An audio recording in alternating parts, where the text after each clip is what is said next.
नमस्कार, मी अलका आव्हाड. 2 घास या पाककृतींच्या यूट्यूब चॅनलवर तुमचे खूप खूप स्वागत करते. मैत्रिणींनो, आजची ही पाककृती करताना मला विशेष आनंद होतोय. कारण आमच्या सौभाग्याने आम्हाला एक छानसे टेरेस गार्डन लाभले आहे. त्यातून माझ्या पाककलेला भलतीच मदत होते. भरपूर पुदिना, कढीपत्ता, गवती चहा, तसेच कारले, घोसाळे, चायनीजसाठी कांदा पातही आणि आमचा सदाबहार अळू. ह्या अळूच्या वाफ्यांमधून आम्हाला वर्षभर ताजी, स्वादिष्ट, उत्तम दर्जाची हजारो पाने मिळतात. तेव्हा त्यांचा सदुपयोग कसा व्हावा या उद्देशाने आजची ही पाककृती म्हणजेच 2 घास स्पेशल कुरकुरीत आळू भजी. आमच्या मुलांना, पाहुण्यांना, सर्वांनाच ती फार आवडतात. अशी ही कुरकुरीत आलू-कांदा भजी आज मी तुम्हाला करून दाखवणार आहे. तुम्हालाही ती नक्कीच आवडतील अशी खात्री आहे. आलू-कांदा भजीसाठीचे साहित्य पुढील प्रमाणे: अळूची पाने बारीक चिरून 1 वाटीपेक्षा जास्ती, कांदा उभा चिरून कुस्करून 1 वाटी, बेसन 1 वाटी, लसूण आणि लाल मिरचीची मी ही पेस्ट घेतली आहे वाटून. नंतर ओवा घ्यायचा आहे आपल्याला पाव चमचा, हळद घ्यायची आहे पाव चमचा, मीठ चवीप्रमाणे आणि धना आणि जिरा पावडर तुम्हाला हवी असेल तर घ्या, खरं तर गरज नाही आहे याच्यामध्ये. आणि हिरवी मिरची कमी तिखटवाली असेल तर त्याचे पातळ काप घेतोय आपण. आता आपण हे भजीसाठीचं ना मिश्रण तयार करून घ्यायचंय. हा 1.5 वाटीपेक्षा जास्ती अळू आहे. आपल्याला 1.5 वाटी लागणार आहे. एकदम बारीक बारीक पानं कापून घ्यायची ती. तर छोटी छोटी पानं सगळी एकावर एक गोळा करून मग त्याला आपण पातळ पातळ असं कापायचंय.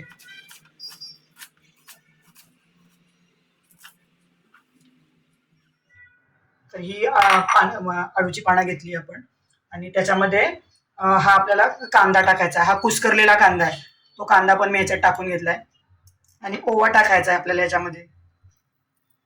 भरपूर कांदा टाकल्यामुळे याच्यामध्ये जास्ती मसाल्याची आपल्याला खरं गरज नाहीये. म्हणून धना आणि जिरा पावडर तुम्हाला हवी असेल तर तुम्ही टाका, नाही टाकली तरी चालणार आहे.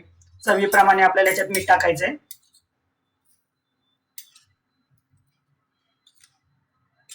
आणि ही जी मिरची आहे ही कमी तिखट असते, तर ह्याचे पातळ पातळ काप मी केलेत.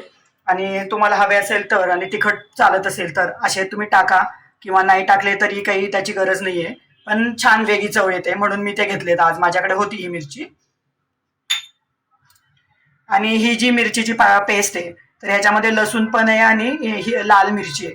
जेव्हा आपण बाजारातनं मिरची आणतो, हिरवी मिरची, आणि ती जरा जुनी झाली की ती लाल होऊन जाते आणि मग ती वाया जाते. तर मग त्याची अशी आपण जर पेस्ट करून ठेवली लसूण घालून, तर ती आपल्याला बऱ्याच ठिकाणी वापरता येते आणि त्याची चव पण अतिशय छान लागते. तर हे सगळं आपल्याला व्यवस्थित एकत्र मिक्स करायचंय. हे असं आपण व्यवस्थित चोळून घेतले सगळं मसाले कांद्याला आणि अळूला.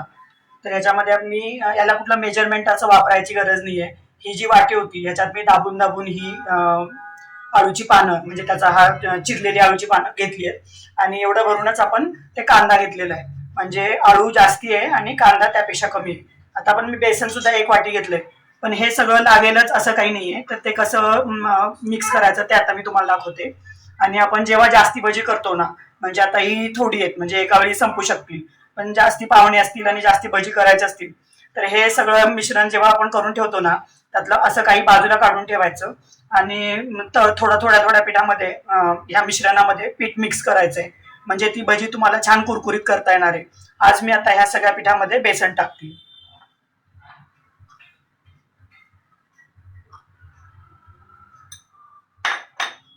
आता हे आपण अजून थोडंसं बेसन उरलंय याला, कारण जास्ती बेसन लागत नाही आपल्याला. आपल्याला कांदा आणि अळूच जास्ती ठेवायचा याच्यामध्ये.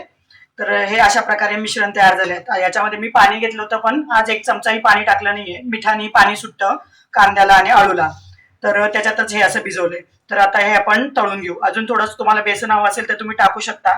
या वाटीतून मी एवढं बेसन अजून उरू दिलंय. तर इतकंच बेसन असेल तरी ते जास्ती छान कुरकुरीत होतील. आता आपण तळून घेऊ भजी. आता हे आपलं तेल तापलंय आणि भजी करताना काय करायचं, आधी 2 भजी करून बघायची आणि त्याची टेस्ट घेऊन बघायची. कारण नंतर आपल्याला मीठ किंवा मिरची कमी जास्ती करता येत नाही. मग आधीच आपण ते टेस्ट केलं की सगळी भजी आपली मग खराब होत नाही. तर आता आपण हे तापलेल्या तेलामध्ये अशा प्रकारे नेहमीच्या भजींसाठी ही भजी तळून घ्यायची.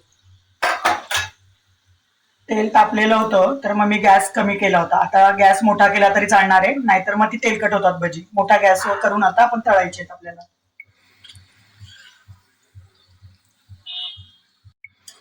आता आपली भजी तयार होत आली आहे. आता मी गॅस कमी केलाय आणि काढून घेते. आता ही झाली आहे, छान लाल झाली आहे आणि कुरकुरीत सुद्धा झाली आहे.